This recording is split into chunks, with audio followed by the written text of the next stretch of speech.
เซียนเลยคักนะเขาเห็ดเห็นบอกคำมือฮุบรถไม่เดียวไข่มันนั่นแล้วนะได้ครับเอาป้าแล้วคำคนปาดเป็นกับคนปาดบ่เป็นคือกันบ่บ่คืออะไรแน่จะป้าน่าจะยังให้ได้ป่ะเนี่ยปาดบ่เป็นเลยคนนี้ข่อยบ่ได้ข่อยเซียนไหนปาดคันโบกสาบมาได้อยู่ฮะเราคือเชี่ยมเหรอเราเคยได้แต่เราเถื่อพืชเถื่อมีแต่หยกให้เราได้น้องถ่วยเบิดนี่หนาเบิดแล้วบ่เราไปได้มีแค่คอก็แล้วพี่กันเลยมีแค่คอก็แล้ว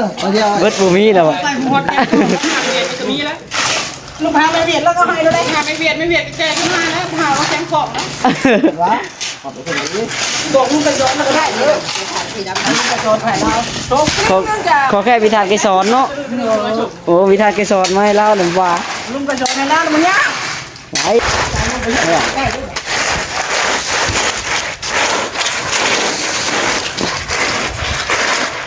นี่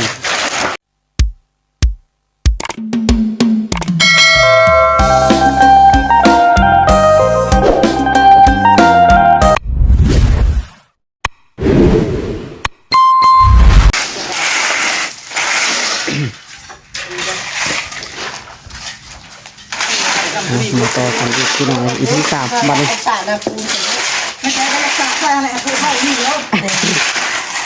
ทั้งแม่ก็มานั่งเบิ่งอยู่ทางนี้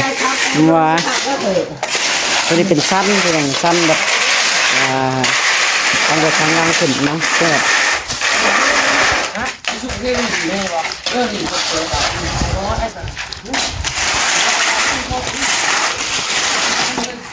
เขาเล่นเมาส์แทนน่ะเงียครึ่งหนึ่งเขาครึ่งหนึ่งโอเคเอาชุดแล้วเนาะมีชุดสามเหลี่ยมเลยนะชุดเป็นยังไงที่ทำเรียบเลยที่เป็นไงที่ทำเรียบเลยเอ้าขันน้องคือบอกตัว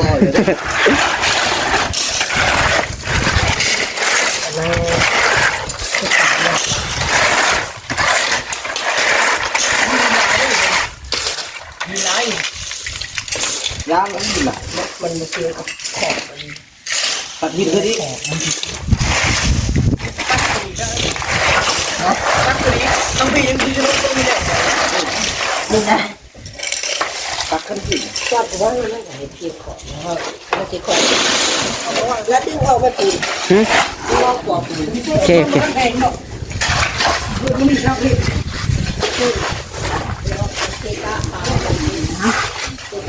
ความหินอะไรตัวที่หนาวเนาะ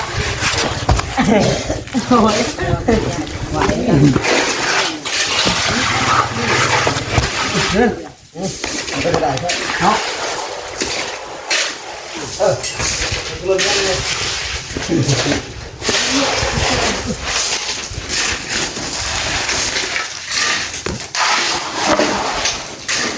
แร่นะปลาชมเกลือด้วยนั้นโตมากเลยไม่ใช่พี่เจ้านี่บอยพูดมึงฮะมึงได้มันลงกว่ามันไม่ได้มึงลงนะพี่เงินมันยังซ้ำกันตัวเลยได้จะลงที่กับพี่มีตะปูแล้วที่ร้านลงฟินนะ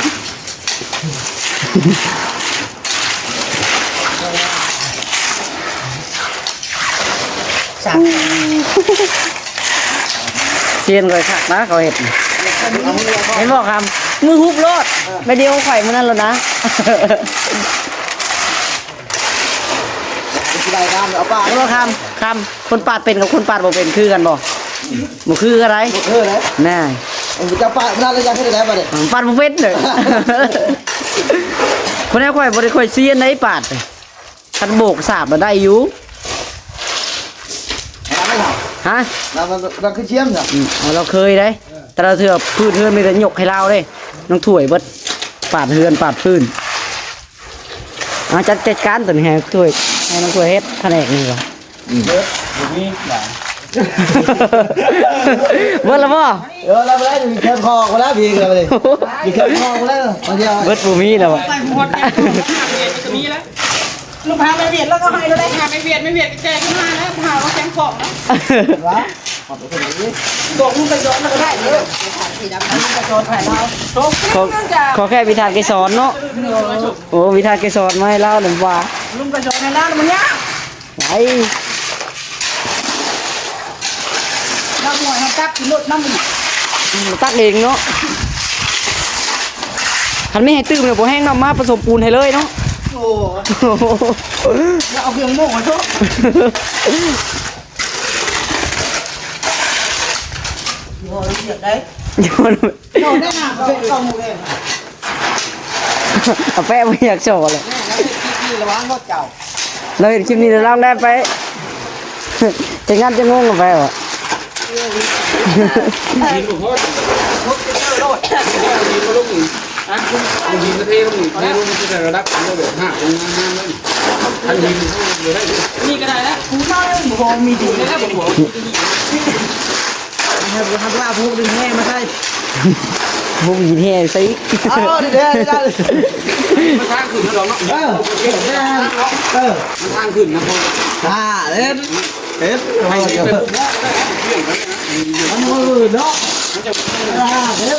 จูบ จานมันคือพวกละเห็นน้ำดีเท่าไรบักเลย ครับเลยใครเนี่ยเป็นไงอ่ะกันให้ได้ครับนี่บุคคล ก็จะแม่ไม่มีก็มีใจก็ ขี่ซ้ายอะไร เฮ้ยกระปุกกันเลยว่ะ ไม่ได้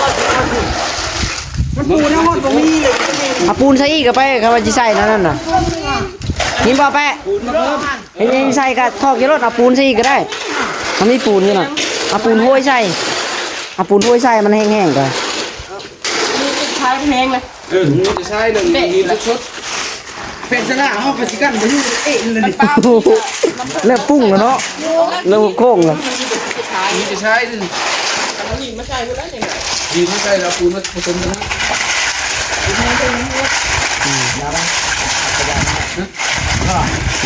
มาเล็กน้อย ถ้าเป็นพวกแค่พูดมันลามได้ที่จะลุดเอาแล้วเนี่ยลุดเอาก็ได้เห็นไปเห็นแล้ว มันคือลายโพดกับดีเนาะ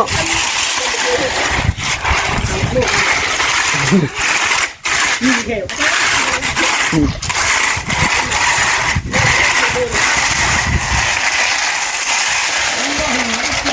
มันไม่กำลัง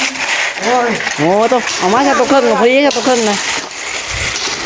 นี่แค่ ผู้มากินแห้อยู่กับน้องจ้อยผู้กินแห้น่ะ บอกกันว่า นะ เจ้าไอ้บ่ขันเชียวแล้วก่อน เล็กเราถอกแล้วตัวข้างหลังจ้ะน่ะ แม่งานแล้วบนหัวขึ้นบนไปแล้ว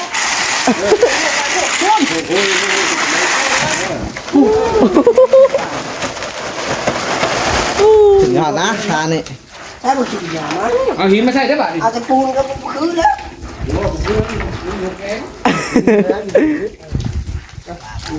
ต้นมึงผีมันหลายเลย เอาไว้ยายเลยพอแล้วใช่ เอาขี้ชายนะใส่ไปเอาขี้ชายใส่จักน้อยจะครึ่งล่อไปบ่บ่ฮอดครึ่งก็ได้ หนาแล้วแล้วก็ได้นี่ตัวนั้นหนาเลยตึงปูนไม่น้อยนี่ตีนี่เลยแล้วก็ชายอยู่ พอดีเนาะสั่งกันเลย เพิ่งผิดเจ้าเนี่ย พอแล้วไปค่ะพอแล้วพอแล้ว แล้วปูดขึ้นมาเถอะสิ ปาดมันก็เกลี้ยงแล้วนะ งามเอาแล้วนั่นเป็นใครนะ เอารถพวกเขาคันไหนบ้าน คือได้ตอนเท้ามาค่ะแล้ว เบิ่นเขาปิดได้ ลากขึ้นไป บ่ฉีดก็ยาก นั่งเขาอยู่ พอแล้วนี่ได้ ลูกเงี้ยวบ่เยอะจังกันนะ โอ้ นั่นแหละ คักแล้วอย่าว่า งามแล้ว งามแล้วสร้างเขากับคนงานมีขู่เอามือรด หมอขู่มันซ่าได้ อันนั้นแล้ว ใหญ่ไปแล้ว ผมเอาถ้วยเอาอย่างเนาะเอามือรดนะ แม่ได้กี่เกลือ ถ้วยยังได้นานเราก็ซื้อถ้วยแหละเจ้าถ้วยจังไดอีกถ้วยอะไรนี่เจ้ายัง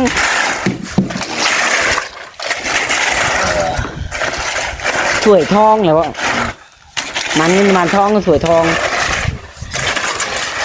ลองทำ ถ้วยทองน่ะ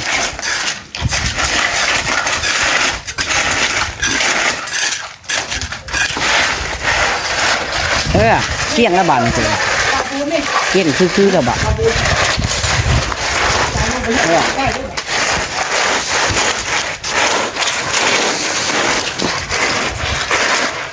นี่โอ้เนี่ยเสียบอ่ะเนาะ กดป่ามันนั่นเลยให้ระดับ อย่าพาจมแมวเลย แล้วนะเนาะ แม่ตะเลย ย้อนก่อนแล้วเลยแต่นี่ก็โอ้โหไม่ใช่ป่าก็เดี๋ยวป่ามันจะไปเลยนั่นเยอะ มันแข็งอะอันมันนั่นเจ้าบ่ได้มันถูบ่อยากไป แก่ก็ดิ มันแข็ง เพิ่นนั่นแหละ มันบ่แข็งอันนี้น่ะ อันนี้มันอ่อนได้ มันอ่อนได้นี่ โดยป่ามันอ่อนเนาะ อยากรถผู้อยากได้จักเนาะ เป็นเอาดำบ่ได้มานะมันนั่นน่ะปาดยากๆอยู่มันนั่นน่ะถูอยู่บ่อยากไป มันไม่ได้ทำเราปาดกันเราชอกับปาดไปอยู่ตีนเข่าอยู่ไหนมาปาเมี่ยนเหรอ ยังเหยียบคือเก่าบ่ เยี่ยมเก่าอยู่ว่าจะกระโปรงแรกเยอะว่ะ ไม่ชอบเฟิร์สจ้ะคนไปส่งจ้ะ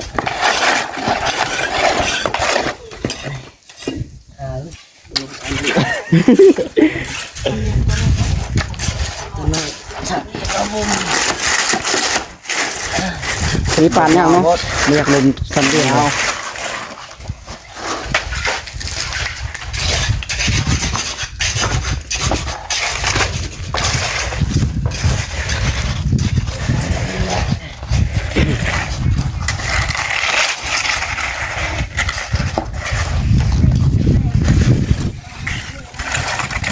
นี่พี่น้องงามแล้วมาทายทั้งแม่อีกก่อนสบายดีทั้งแม่ สบายดี เป็นยังไงก็มาเป็นไข้แล้วเศร้าแล้วบ่ไข้แน่เลยโตพี่น้องนี่เห็น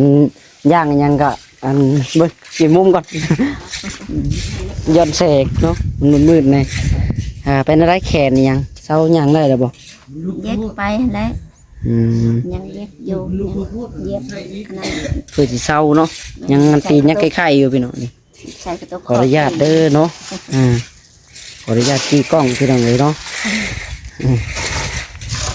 ยางก็เย็บ ยังเย็กไปอยู่เนาะแขนได้สะ ใครแม่ยกได้แล้ว ใครแน่ดีแล้วเนาะมันนี่ก็เทพี่น้องเลยเนาะเทกันเปื้อนคือน้องหลานี่คักทั้งพ่อเพิ่นไปอันนั้นเนาะไปโมบุญพี่น้องก็นั่นก็เห็ดบุญแจกด้วยกันถ้าน้องหลาได้เอาเงินให้ทั้งพ่อไปโมบุญน้ำเพิ่นเนาะโมบุญนั้นเพิ่นเห็ดบุญแจกได้เนาะ โดย บุญแจกในบ้านนั่นแหละพี่น้องนี่ จุดตีได้ให้พ่อไป ทันว่าเลยนอนแล้วบ่ อันว่ารับเลย ครับแล้ว โดย ดูดาวอยู่หันแล้วเนาะไปพี่น้องนางเบิ้งพี่น้องทางเมก็ได้เนาะ อานามาครั้งนี้บาท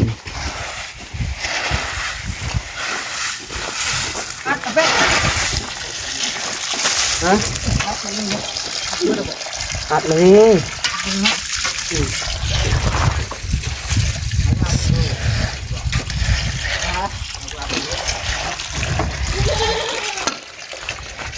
จะมันอัดเด้อ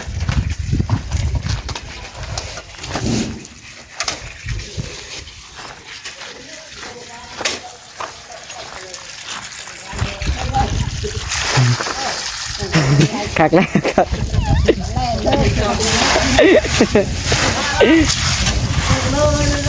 ฮะได้หนักโลน่ะ3-4 แก๊สอยู่ติดใช่ไหมเลือเอจิติดเนาะ กินเนื้ออีกนะมาเลยเบิ่งขี้มือเนี่ย บ่เบิ่งได้สีมือเนาะเบิ่งขี่มือนั่นน่ะดำ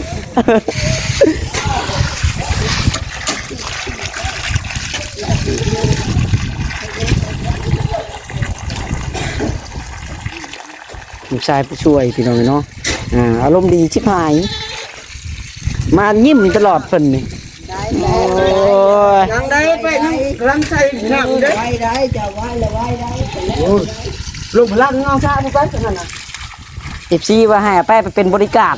ไหว้บ่ดำ บริการผู้หญิงบ่ ฮะ ผู้หญิงผู้ชาย โอ้ผู้ชายแล้วเนาะจะเป็นผู้ชายเป็นแล้วจะเป็นผู้หญิงก็เป็นแล้ว เจ้าก็เป็นผู้ชายยิ่งเป็นผู้หญิงอีก แล้วแต่จะแล้วเนาะ ได้เนาะ ยิงตามสมัครใจเจ้า ประเดี๋ยวเขาไว้ป้าวักหน่อย ฮะ วางอักเจน นะขักแล้วนะ อย่างนั้น ผู้ช่วยแบ่งได้มั้ยนี่ ครับยังไม่เห็นอยู่ ยังบ่เห็นบ่ไปขายงัวบ่ ขายหัว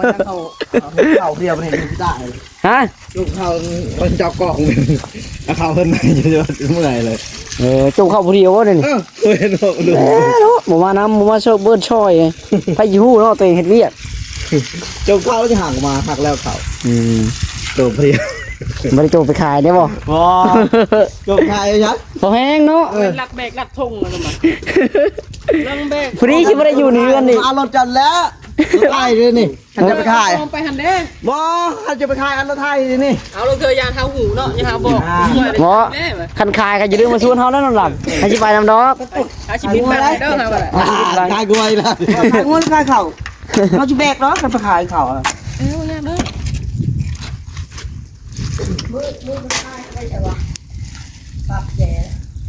ไม่ยัง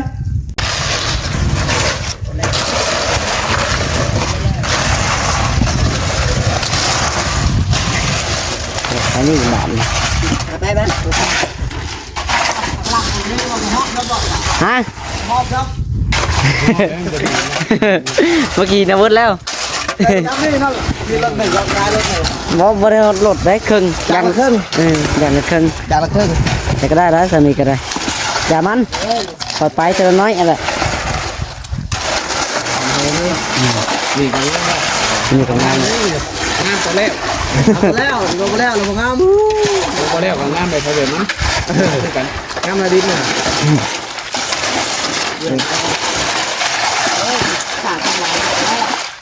มีเท้าท่าสีปะโบเทกันเปื้อนบัดแดงรีโรได้อ๋อตอนนั้นผายมันแดงบัด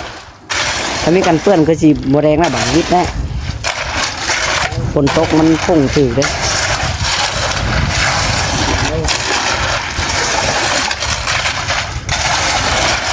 เย็น มีที่ชื่อซีไม่ได้นั่น มาเลยจ้ะทางได้ปะ แล้วผ่าได้แล้ว โลก่อนอ้าว บอที่ก็ได้พะโลน่ะนี่เขาทาสีตัวนี้นี่ปูนโป่งสีเด้เสร็จบ่ เฮ็ดบอกว่า เด้คือกูเสร็จเหมือนมันฟังนั่นเด้ออกอยู่แต่แค่มันบันทึกนามันบอกคันคู่กับสีก็ออกน้ำบัดแนวขูดบัด แนวมาแล้วขุดดินกระโปรง สีจะออกน้ มันก็ได้ถ้าเกิดมันติดกับแก้วบ่แก้วอันนี้ชีกระปุกมาทำกันแล้วกับหนาวอันนี้มันฉากเต้ไปก่อนล่ะแล้วตำรวจเอาฉากปากเพื่อนเอาตาไก่อย่างหรอ ำใจห้อนเลยหายันมันแข็งนี่ค่ะ ฉากปากแต่เขาไปเต้เยี่ยมหมดก่อนนั่นแล้วอยู่เอาพอตู้ใช้โลกว่ามันดังกว่าตัวเกือบปากนี่คนปาก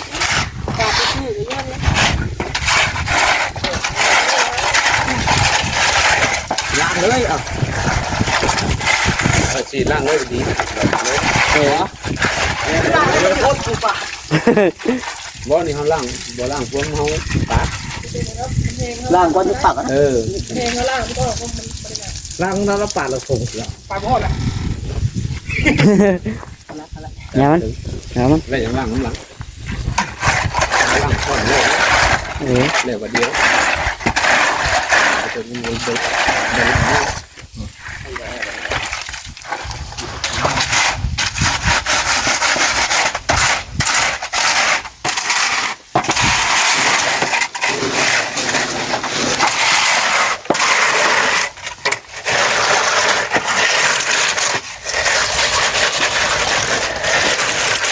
เหลือชาวบ้าน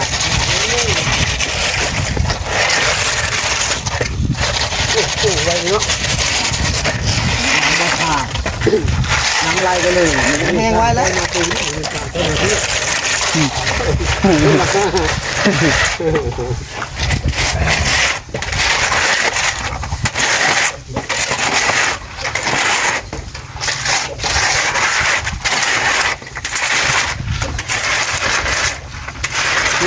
หัวหน้าปัญหากันมาหวังเนาะท่านนี่แล้วนี่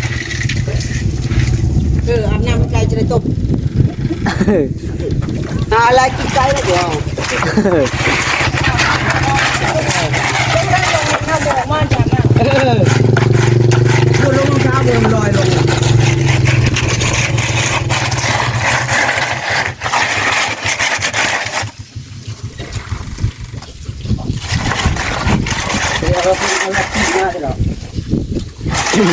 โอ้เราไปโม่บุญเนาะเหมือนไปเอารับซีนไปโม่บุญน้องกระเจ้า กินอยู่พอ ทำได้กินแล้วเนาะ ไงว่าหินเอาน่ะ มาเลยพันยังไงมาเลยที่นี่แหละ คอยเจ็บเอา ตอนแรกผู้เพื่อนไปเบิ่งอยู่เพื่อนน้องจ้อยผู้ บ่ได้ น้องจ้อยก็มีเยอะจากล้อสองล้อมดได้หอยเลื่อมคักมันยังมดแล้ว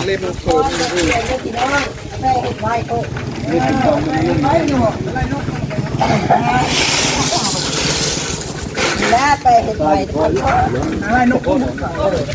หาต่อนกกับแพ้เอ้ยจะผู้มักต่อนกนะ ตอนนกแล้วจ่ายไว้เลยพอนะ มาพูดไปไล่โดนก็เจ็บท้อง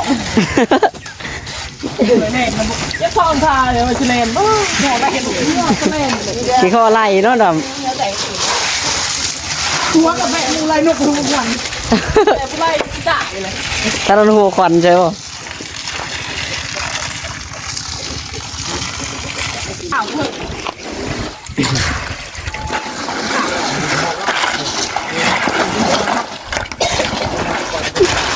ใช้เข็มจุกตัวนี้เข็มจุกอยู่นึงยังตัวนี้จัดอีก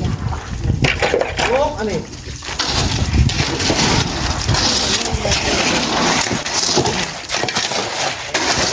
น้องบ่ลงจานแล้วไปเฮ็ดนะไปเอางอมาขวดนั่นน่ะ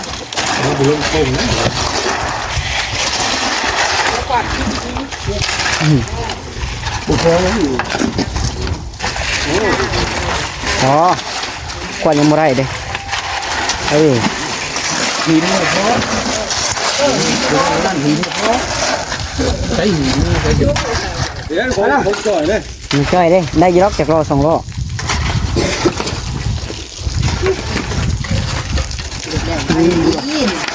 หินก่อนหินก่อน เอาหมูพีมใส่อีกเนาะ เอาหินมาใส่ก่อนไป ยังจักสอบวะปุ่นยังหาสอบ เอาแนวเทบนเทพ่วงนะตึงประมาณ1 เมตรก็พอแล้วนะพอบ่ฮอนเมตรก็70-80พอละไม่ให้มันเต้นกับผาแล้วพอนะแดงๆเวลาฝนตกมันพงกับผาขี้ตกขี้ตมหักหลังซื้อ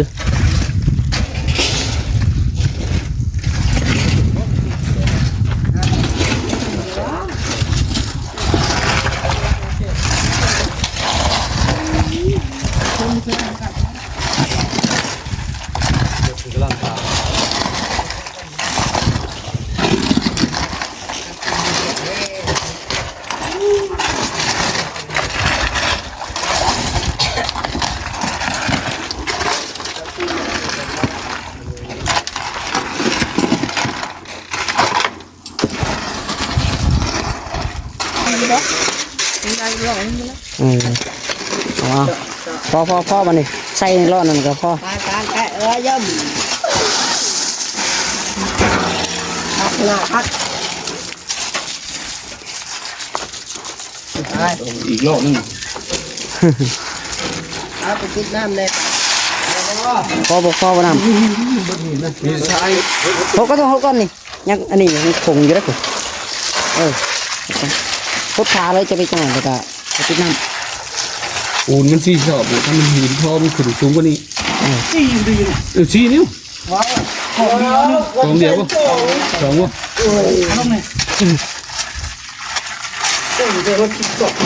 เดี๋ยวเขามาสองกองที่เช้าเลยนะกองหนึ่งสอง กองกระสอบแล้วว่ะ อันนี้ซองอันนั้น สอบ ที่รถขาเลยมัน ถ้าผสมเอาก่อนเราก็ลดแล้วก่อน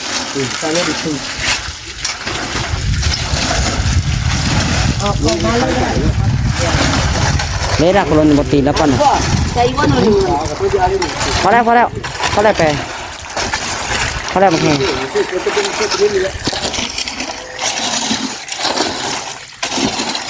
มันไว้ในซื้อเนาะอาหารตลาดเลย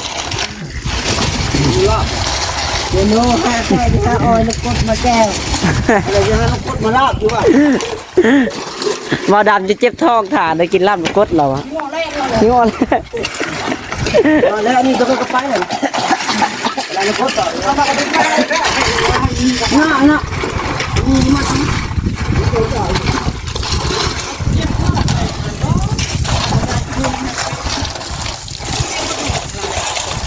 จับได้มันสอดจับบ่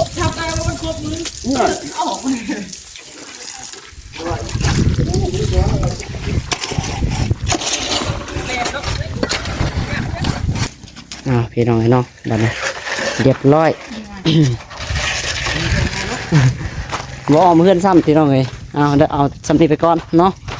หินแห่ก็เบิดแล้วทรายนี่มีอยู่พี่น้องเนาะขาดแต่หินแห่ปูนเฮาก็ยังเหลือสอบเดี๋ยวมาเบิ่งกันเนาะ